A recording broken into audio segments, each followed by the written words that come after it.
alles splinternuut uit die Kleuterkerk Doenboekereeks. Hallo maats, hou jy daarvan om geskenke te kry? Al die ligdraers hier in Ligland hou ook baie daarvan. Die nuwe hemel en die nuwe aarde is soos 'n geskenk wat Jesus besig is om vir ons, sy kinders, wat vir hom lief is, toe te draai. Hy sal dit vir ons gee wanneer hy ons weer kom haal.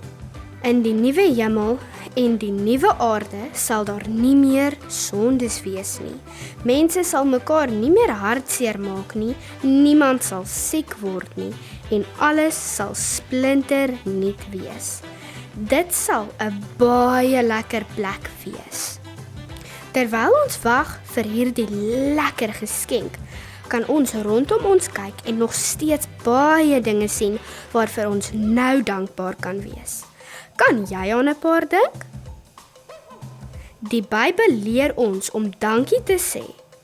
Jesus het vir ons die heel grootste geskenk ooit gegee, sy lewe. Wat sê die Bybel?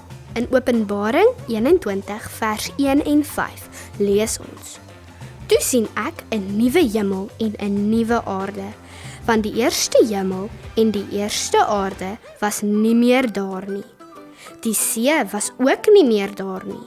En God wat op die troon sit, het gesê: Kyk, ek verander alles. Ja, ek maak alles nuut.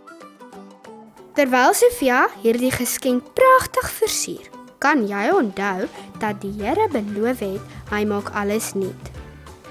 Wanneer hy ons kom haal, sal ons saam met hom in die nuwe hemel en die nuwe aarde woon. Daar sal ons net gelukkig wees. Kom ons bid saam. Dankie Jesus dat U beloof het om alles nuut te maak.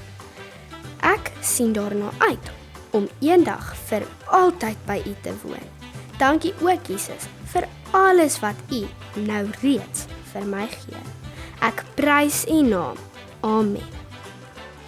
Bye maats, onthou om elke dag 'n ligdraer vir Jesus te wees. Sien jou weer in Ligland.